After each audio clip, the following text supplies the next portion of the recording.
मैंने अपना शनिवार गुज़ारा आईसी 814 द कांधार हाईजैक देखकर नेटफ्लिक्स पर, और बहुत टाइम के बाद मेरे मन में किसी सीरीज़ को देखकर नेचुरली आप कई बार अक्सर अगर कुछ पुरानी फ़िल्मों के सीरीज़ के किताबों के शायद, अगर आप उनके बारे में पढ़ो तो आपको ये अक्सर एक लाइन लिखी हुई मिलेगी कि this film had a mixed review from the critics, या this film had a mixed review from people. अक्सर ये डिप्लोमेटिक लाइन होती है खच्चर, घटिया, थर्ड क्लास फ़िल्मों के बारे में ये कह देना कि मिक्स्ड रिव्यू, मतलब यार लगभग 90% लोगों ने इस फ़िल्म को गालियाँ दी हैं, लेकिन हमारी हिम्मत नहीं है कि हम ये लिख पाएँ, तो हम मिक्स्ड रिव्यू लिख रहे हैं। लेकिन मैं बहुत ईमानदारी से कह रहा हूँ कि आईसी 814 देखने के बाद मुझे अ, बहुत ही मिक्स्ड फीलिंग्स हैं, एक्चुअल जेन्युइन। तो क्योंकि आप में से कुछ लोग, ख़ास तौर से मेरे करीब के दोस्त, कुछ मेरे चाहने वाले जो मुझे बहुत पसंद करते हैं, और वो ईमानदारी से वो मेरे क्रिटिक हैं। हालाँकि मैं अपने आप को क्रिटिक कभी ना मानता हूँ, ना बोलता हूँ, अक्सर मैं बड़ा केयरफुली लिखता हूँ माय ओपिनियन इस फ़िल्म या इस चीज़ के बारे में, मेरी राय, क्योंकि मैं अपने आप को एक नॉर्मल दर्शक मानता हूँ जो चाहता है कि उसके 200-250 रुपए की फ़िल्म वसूल हो जाए, या ओटीटी पे अगर वो बेचारा सारे दिन बैठा है तो कम से कम उसको ये तो लगे कि ये टाइम ठीक से गया। तो जल्दी से मैं अपनी ओपिनियन बोलूँ, बहुत ही मिक्स्ड है। तो पहले मैं अच्छी बातें शुरू करूँगा, क्योंकि अक्सर मेरे दोस्त कहते हैं कि यार तुम बस हर चीज़ को ट्रैश करते हो, ट्रोलिंग करते हो। ठीक है, शायद हूँ मैं वैसा, पर आऊँ मैं इस बात पे। इस सीरीज़ का जो सबसे अच्छा स्टैंड पॉइंट है वो है इसकी परफॉर्मेंसेस। अनुभव सिन्हा ने छाँट-छाँट के गज़ब के एक्टर इसमें रखे हैं, और हर एक कैरेक्टर को उन्होंने बहुत अच्छे ढंग से डिफ़ाइन किया है। किसी-किसी कैरेक्टर की लंबाई उतनी नहीं है सीरीज़ में, लेकिन वो आपके ऊपर बहुत बड़ी छाप छोड़ देते हैं। इसमें डायरेक्टर की, उस कैरेक्टराइज़ेशन की और उस एक्टर की बहुत बड़ी काबिलियत है। तो यहाँ पर मैं 2 नाम लेना चाहूँगा। सबसे पहला अनुपम त्रिपाठी, जिन्होंने काठमांडू में उस रॉ एजेंट, यादव नाम के एक रॉ एजेंट का रोल किया है। छोटे से रोल में उन्होंने अपनी फ्रस्ट्रेशन दिखा दी है कि वो इतनी इम्पॉर्टेंट इन्फॉर्मेशन देना चाह रहे हैं इस आने वाली कुछ गड़बड़ होने वाली की, जो काठमांडू से होगी इंडिया के अगेंस्ट, जिसमें कुछ 160 लोगों के जान से जाने की बात की जा रही है। और इसको पूरी तरह से सारी एजेंसीज़, आईबी, रॉ किस तरह से मतलब इग्नोर कर देती हैं, और वो बार-बार कोशिश कर रहे हैं कि ये परफ़ॉर्मेंस। उससे भी ज़्यादा राजीव ठाकुर कॉमेडियन को एक मेन टेररिस्ट कैरेक्टर के रोल में रखने की हिमाकत या डेयरिंग या कॉन्फिडेंस जो अनुभव सिन्हा ने दिखाया, और जो राजीव ठाकुर ने कुछ-कुछ सीन्स में वो थोड़ा-सा घबरा गए, शायद उनको अंदर से ये लगा हो कि भाई लोग देखेंगे राजीव ठाकुर कॉमेडियन ये सब कर रहा है। लेकिन एक एक ऐसा आदमी जो एक बहुत ही सन की मिशन पे निकला है, राजीव ठाकुर, मुझे ये उनकी तारीफ़ है। मैं 10 मिनट तक ये सोचता रहा, सीरीज़ देखता हुआ, कि इस आदमी को मैंने पहले कहाँ देखा है, तब मैंने पहचाना ये राजीव ठाकुर है। खैर, इसके अलावा जो बाकी परफॉर्मर्स हैं, जैसे आदित्य श्रीवास्तव, वीके अग्रवाल रॉ चीफ के रोल में, मनोज पावा, मनोज मिश्रा मुकुल मोहन के रोल में, सॉरी, जो नेगोशिएट करते हैं एंड में कांधार में टेररिस्ट से, और अरविंद स्वामी के रोल, डीआरएस के रोल में अरविंद स्वामी। और मतलब अरविंद स्वामी ने छोटे से रोल में अगेन रंग जमाया है, ख़ासतौर से उनकी जो, अब वो साउथ इंडियन है, दक्षिण भारतीय ऑफिसर हैं, और दिल्ली की जो टिपिकल स्लैंग है, चट्टे बट्टे, टंटा, तो वो जो कुछ अच्छे सीन बने हैं। एक सीन में वो मनोज पावा को पूछ लेते हैं व्हाट इज़ चट्टे बट्टे, तो मनोज पावा का जो बहुत ही ज़बरदस्त कॉमेडी जवाब है कि चट्टे इज़ लाइक बट्टे, दे आर लाइक ट्विन्स। और फिर टंटा, तो अब वो टंटा एक्सप्लेन करने जा रहे हैं, तो कुमुद मिश्रा का कैरेक्टर टंटा इज़ लाइक एक राइमिंग वर्ड बोलने की कोशिश करते हैं। तो ये केमिस्ट्री जो है इन एक्टर्स की, और नवजोत सिंह सिद्धू की ज़बान में कहें तो DRS is this cold as cucumber type का एक ऑफिसर। और इसके अलावा जो अपने सधे हुए लोग हैं जैसे नसीरुद्दीन शाह हैं विनय कौल के रोल में, अब वो बेचारे अब अच्छी एक्टिंग करते करते उनके साथ ये हो गया है कि हम ये कहें कि अब इससे ज़्यादा वो क्या करेंगे। लेकिन एक और स्टैंड आउट परफॉर्मेंस है पंकज कपूर की एज विजय भान सिंह, जो the then minister Jaswant Singh के रोल में है क्लियरली। और वो तो मतलब गज़ब के एक्टर अगेन वो भी हैं। तो उन्होंने वो जो एंड में जाके लाइन बोली है ना कि मेरे एक आर्मी में एक उस्ताद थे सेखों साहब, उन्होंने कहा कि बेगुनाह की जान बचाने के टाइम पे बिल्कुल मत सोचना। मुझे एक पूरी लाइन है और जिस ढंग से उन्होंने कही है तो तो ये एक चीज़ है कि बहुत सारे लोगों के लिए ये बहुत आसान होता है जजमेंटल होना कि कांधार में ऐसा क्यों किया और वो टेररिस्ट को क्यों छोड़ दिया भारत सरकार ने ये किया। बहुत सारे ऐसे लोग जो आज के दिन में किसी एक गवर्नमेंट की अगर मेजॉरिटी हो या सत्ता हो तो वो उसमें बुराई सी देखने लगते हैं कि नहीं मिलजुल के हो तो आदमी कंट्रोल में रहेगा। ये सीरीज़ देख के शायद हमें एहसास हो कि कैसे हिंदुस्तान जैसे देश के लिए कोई एक पार्टी, वो कोई भी हो आपकी पसंद की, मुझे कोई प्रॉब्लम नहीं है, मतलब वही होनी चाहिए पावर में। क्योंकि ये खिचड़ी सरकारों में एक दूसरे से परमिशन लेते लेते, जैसे वो अमृतसर से फ़्लाइट टेक ऑफ कर गई और शायद रूपमेन कत्याल को बचाया जा सकता था अगर अमृतसर में ही रहते, या वो नहीं बचते हो सकता और भी लोग मरते, लेकिन तब शायद मिलिट्री ऑपरेशन इतने कट्टर ढंग से होता कि इन आतंकवादियों की रूहें कांप जाती और शायद ये आगे ऐसी हरकत ना करते।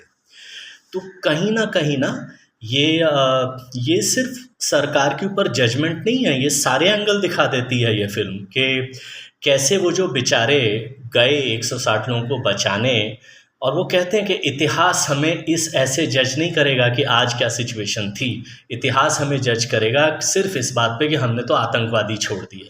और फिर उन आतंकवादियों ने क्या कहर ढाया है बाद में जाके इंसानियत पे।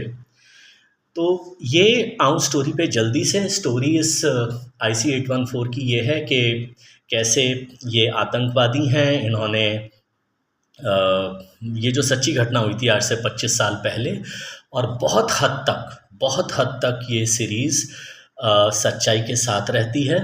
अब मैं आता हूँ इस सीरीज़ से, जो मैं कहूँगा कि हाँ, एक चीज़ मैं बिल्कुल कहना चाहूँगा कि कैसे इस टाइप की जो सीरीज़ होती हैं उसमें देयरफॉर ये जो एक्टर्स की चॉइस होती है कितनी इम्पॉर्टेंट होती है। जैसे वो जो जब प्लेन लैंड कराना है लाहौर पे, वो जो टेंशन वाला सीन है ना कि फ़्लाइट क्रैश हो सकती है, वो जो सीन है वो इतना बैकग्राउंड म्यूज़िक और ग्राफिक्स के सहारे आगे नहीं बढ़ता जितना सिर्फ उस पायलट के रोल में विजय वर्मा ने जो रंग जमाया है ना, पूरा सीन उनके फेशियल एक्सप्रेशंस और स्टेटमेंट्स पर चला है। उनके चेहरे पर जो टेंशन के 160 लोग मर सकते हैं, फ़्लाइट क्रैश हो सकती है, उनके चेहरे से ये कैरेक्टर आगे बढ़ा है, ये सीन आगे बढ़ा है, कई सारे सीन आगे बढ़े हैं। आप कह सकते हैं कि Vijay Varma in that sense was the pillar performance of this series. खैर, मैं वापस आऊँ स्टोरी पर, तो ये सच्ची घटना पर आधारित है जहाँ काठमांडू के सिक्योरिटी लैब्स की वजह से हिंदुस्तान फंस गया पचड़े में। और फिर उसके बाद ये कैसे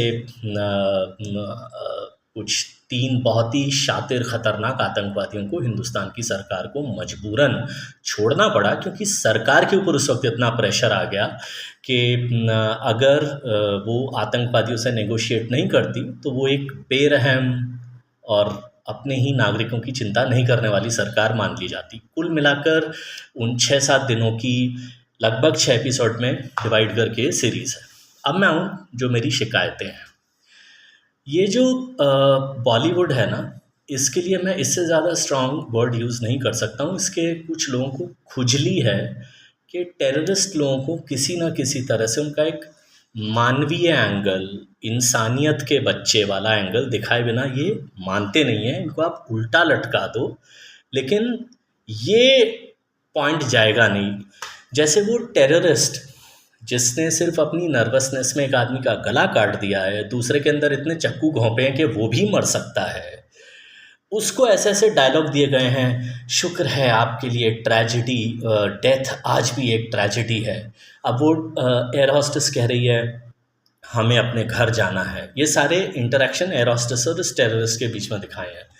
एयर होस्टेस कह रही है मुझे अपने घर जाना है, शुक्र है आपके पास जाने के लिए घर तो है, हमें भी अपने घर जाना है, ऐसा कुछ डायलॉग है मतलब। और फिर वो ऐसे दिखाया गया कि बेचारी एयर होस्टेस के पास अब कुछ जवाब ही नहीं है कहने के लिए, उसका मुंह खुला रह गया है, वो शॉक्ड है कि ये कितनी महान बात कही गई है। ठीक है, ये जो इस टाइप के, ठीक है। और एक जगह जैसे वो मसूद अज़हर के साथ कॉन्वर्सेशन है कि आपको, आपका सिर्फ एक प्लेन अगवा हुआ है तो आपको इतना दुख हुआ है, हमारा तो पूरा फ़िलिस्तीन अगवा कर लिया गया। ये ठीक है, फ़िलिस्तीन या इज़राइल या जो भी प्रॉब्लम्स हैं इस दुनिया में, उसमें भारत का क्या कंट्रीब्यूशन है भाई? फ़िलिस्तीन जब अगवा हुआ, फ़िलिस्तीन के साथ जब बेइंसाफ़ी हुई, भारत तो खुद तब दो टुकड़ों में बट रहा था, अगर आपको हिस्ट्री की थोड़ी भी नॉलेज हो तो। हिंदुस्तान की तो औकात क्या थी तब उस वक्त, और आज भी उस मामले में क्या है, राइट? ये कुछ कुछ ऐसा है, अगर मैं इसको मजाक में हूँ, ये जो आतंकवादियों की फ़िलासफ़ी क्या है कि कॉलेज में होता है ना गुंडा टाइप लड़का, वो किसी मरियल टाइप लड़के में थप्पड़ मार दे। अब मरियल टाइप लड़के का गुंडे से तो कुछ बिगड़े ना, वो अब भड़ास निकाल दे गर्लफ्रेंड पे। तो हिंदुस्तान कई सालों तक ना इन टेररिस्टों की गर्लफ्रेंड रहा है कि यहाँ वहाँ तो ये कुछ उखाड़ नहीं पाए। अब वो मसूद अज़हर को अगर फ़िलिस्तीन से अगवा होने की प्रॉब्लम थी तो भाई फ़िलिस्तीन जाके 26/11 करता, उसने तो हिंदुस्तान में करवाया। हिंदुस्तान में बम्बई में 26/11 करवाने से फ़िलिस्तीन में क्या ढोलक बज गए। तो सीधी सी बात ये है कि अ, और ये बॉलीवुड के जो महान डायरेक्टर्स हैं ना, ये इनको बस, मैंने कहा ना कि ये उल्टे लटक जाएंगे, लेकिन इस चीज़ को, वो जो अपने पास एक चलता था ना, अमन की आशा चमन का बताशा, वो खुजली जाएगी नहीं। तो ये एक थोड़ा सा कि अगर आपको टेररिस्ट अपना इंडिविजुअल पॉइंट रख रहा है तो उसका एक स्ट्रॉन्ग काउंटर पॉइंट किसी एयर होस्टेस या किसी कैरेक्टर के द्वारा आप क्यों नहीं रखवाते। हम तो वो देश हैं, या तो हिंदुस्तान का ये ट्रैक रिकॉर्ड हो, इन बॉलीवुड के डायरेक्टर्स से ये इंटेलेक्चुअल क्वेश्चन पूछा जाए कि या तो हिंदुस्तान का ये ट्रैक रिकॉर्ड हो कि हमने कहीं जाके किसी चाइना में, किसी पाकिस्तान में, किसी बांग्लादेश में, किसी श्रीलंका में अपने टेररिस्ट भेजे, हमारे बॉर्डर्स पे हमारे टेरर कैंप चलते हों, हम तो वो कंट्री है नहीं, राइट?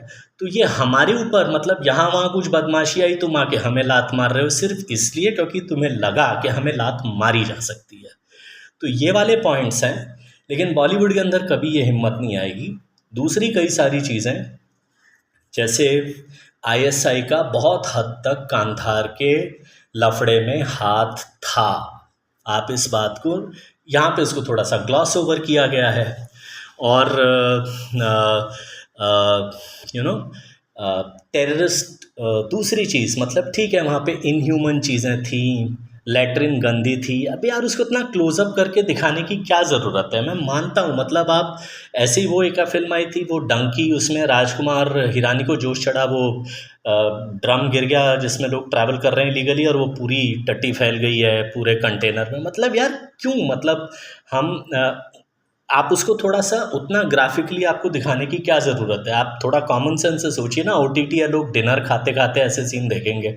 मैं देख रहा था coincidentally, by the way Mr Sinha, मेरा डिनर ख़राब हो गया। तो ये थोड़ी चीज़ें, not that I am trying to be insensitive, लोग गुजरे उस हालात से, पर उसको थोड़ा सा अलग ढंग से मुझे लगता है दिखाया जा सकता है। मे बी बहुत लोग डिसअग्री करें, लेकिन अनुभव सिन्हा और बॉलीवुड के कुछ डायरेक्टर्स पे ये जो थोड़ा सा टेररिज्म सिंपैथी पेडलिंग का जो एक आरोप लगता है, वो कहीं ना कहीं ऐसे सीन से ना वो थोड़ा सा दम लेता है। बट ऑल इन ऑल, अगर आपको ये कंधार हाईजैक के बारे में ज़्यादा मालूम नहीं है तो IC-814 देखिए, अपने बैकग्राउंड, परफॉर्मेंसेस, स्क्रीन प्ले और जनरल डायरेक्शन के लिए देखने लायक है।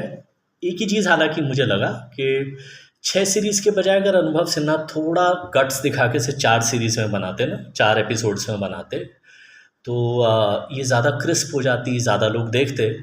क्योंकि थोड़ा ना बीच बीच में ये सीरीज़ अटेंशन से थोड़ा हटती है बाकी, but otherwise a good effort. यही मिक्स्ड फीलिंग वाली बात है कि जितनी इसमें मुझे अच्छाइयाँ दिखी, एज़ अ हिंदुस्तानी उतनी ही मुझे कुछ चीज़ें लगीं जिनको हमें थोड़ा बचना चाहिए। हमें अगर अपने देश को बचा के रखना है, हमारी जनरेशन्स को कॉन्फिडेंट रखना है, तो हम टेररिज्म ना, वो चाहे किसी भी टाइप का हो, उसको जस्टिफाई नहीं कर सकते। ये थोड़ा ध्यान रखें डायरेक्टर लोग।